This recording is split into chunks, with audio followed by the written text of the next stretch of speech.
Hi, this is Kelly Dalbach coming live from the sanctuary today on a topic of 3 ways to practice self-love that will level up your life. I know they certainly have mine, so I'm excited to share them with you today and learn from you to see what you may be experiencing in your life today. What are some of the struggles, some of the challenges that you're coming across in daily living today?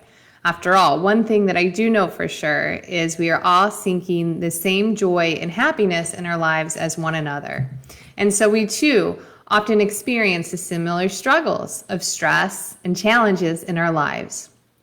So when we talk about self-love, I feel like that is already like a hallmark holiday in itself, right? It's become such a cliche about what is self-love. It's a big marketing term now. I know that you can Google it and millions of hits come up, and it's everything from selling products to practicing different ways to heal or to grow. But what is it for you? To me, self-love is an unconditional love and appreciation for all that is. It is truly loving and accepting the light in the dark and inside of ourselves, as well as that in each other.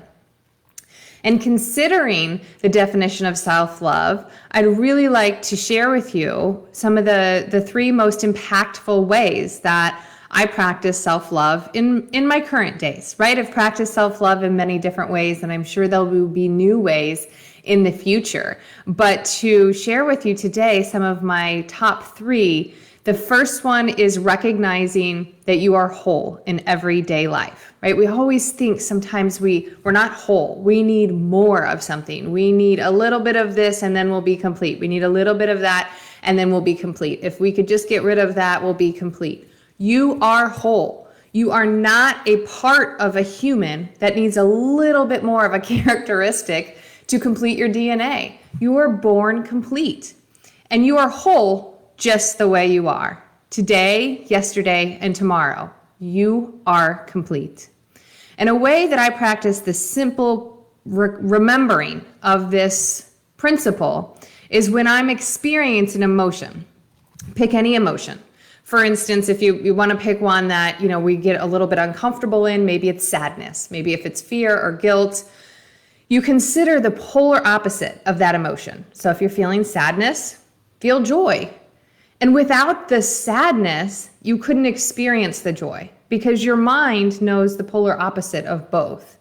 And so if you're experiencing joy, there's little to be desired beyond joy. But if you want to get practice of actually just removing the judgment of any particular emotion, recognize that when you have joy, to just experience sadness. And then you start to become familiar with your ability to change that lens of that emotion. And so when you change the lens of the emotion to the polar opposite, you recognize that it is a deliberate choice in experiencing each of those emotions. So next time, give yourself full permission to experience that emotion. Most of the time, we resist things such as fear, anxiety, guilt, struggle. But in that fear, guilt, anxiety, and struggle is something we need to learn, something we need to move through. And the more we resist that feeling, or the more that we push it down and try not to deal with it, the more it persists. And so in order to fully experience that sadness, get it creative, explore. The next thing I'm going to talk about is how you explore your experiences. But really get curious. Curious is probably my favorite word when I'm trying to explain to someone the way that I find most helpful in exploring my feelings or exploring my experiences. It's like, wow, I thought that way. Now I think this way, or I see why I think that way because based on the experience, based on something that I learned in my past. So get truly curious about why you're experiencing sadness and allow yourself to fully feel it. One thing that I really feel empowered to share with you on this topic is that nothing is permanent in our lives, and we borrow these feelings and these emotions from the greater whole of who we are, from God, the universe, from all that is, in order to grow. So we borrow it in order to learn something about ourselves, in order to expand who we are. And once we allow ourselves to experience it, we can return it. We can then release it back into the greater of all that is, and recover that fixed part of us that was stuck there. So many people feel stuck. I don't know how to move past things. And it's a combination of being deliberate and forcing new changes going forward. But it's also recovering that fixed attention that is holding you where it is. And so fully experiencing that, as well as the forgiveness that you are stuck, is the best way that I have found to move through circumstances in our lives. Remember, you are whole in your life every day. Number 2, journaling. Giving ourselves an outlet to express this wholeness of ourselves is a tremendous act of self-love. Remember, we borrow these experiences, these feelings, and this creation from all that is. There is nothing. The self is a combination of what we're taking into our experience at any given time. But we are truly above and beyond all of that. We're just borrowing lenses and things from the universe or from the greater whole to experience. And sometimes that can be uncomfortable because we live in a dual reality, and there are things such as society and judgments and things that come up around certain topics. So the tricky part is deciding how to experience. And we have options. We can explore the creation in meditation. We can visualize experiences. We can hear experiences by the stories we tell in our own minds. We can journal the experience, or we can act out the experience in the dual dimension reality we live in today. If you're feeling anger and resentment, you can choose to visualize it, choose to talk about it. You can choose to act it out. You can choose to explore it in visualization. There are all these different ways.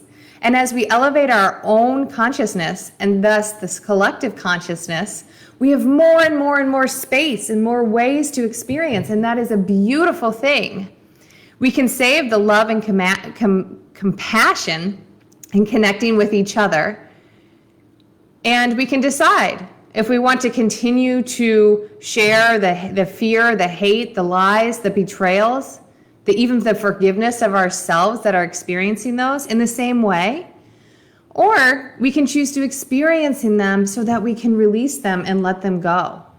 Because they're in all of us. I know most of us know that by now, but coming to admit, recognize, and forgive that they are in all of us is a huge step towards releasing it back so that you can experience more joy and love.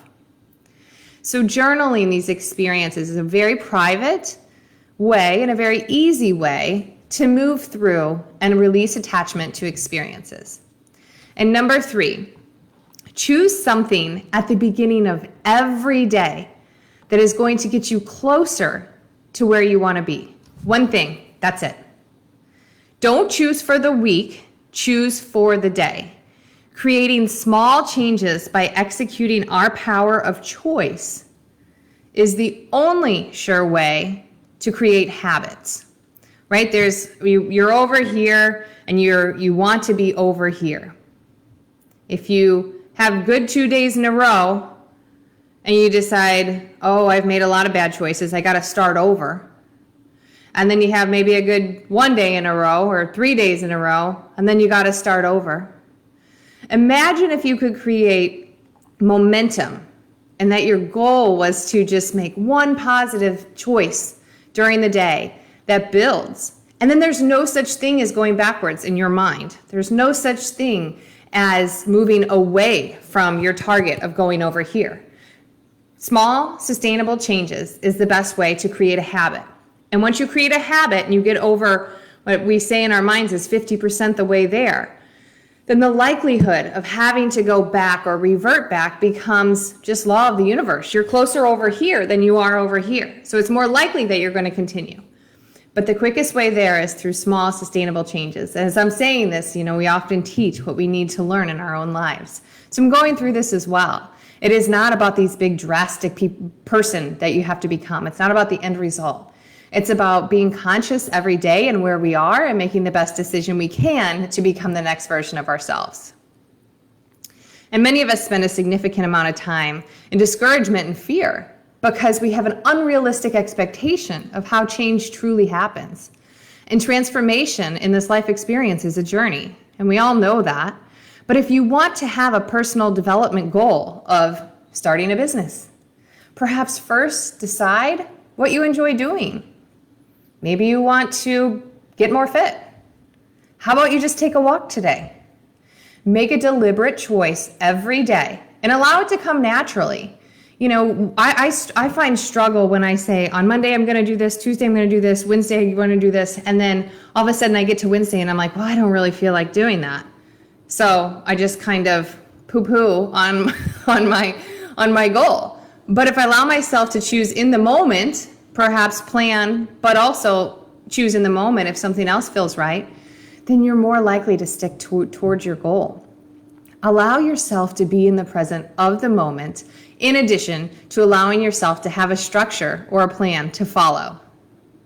If you want to eat healthier, start by making 3 easy goals on Sunday, and then allow yourself to choose, again, in the moment. If it's not veggie tacos on Monday, maybe it's grilled chicken, but it's still a healthy choice and it sounds good in the moment. Like energy attracts like energy. And so we have to understand that the universe is not in a rush. The universe, God, has never been in a rush. The only identity on the planet that is in a rush is ours. And so the more we relinquish the push, the more we are allowing ourselves to get in the flow and the receptive mode of reaching our own goals with the flow of the current that will take us there in a much easier way. So the desire of more is core to human reality. So don't wish it away. Embrace the drive and see where the road leads. This is what life is for. We come into this reality to experience contrast, to experience choice, to experience all of the feelings. And so when we need to borrow from out there the guilt or the anger or the self-pity or the cheating or the lying or whatever comes up for you, whatever you have experienced, remember that you had to borrow that in order to become the version of yourself that you currently are. So have self-love for that version of yourself and continue the journey today, tomorrow, and infinitely. Namaste.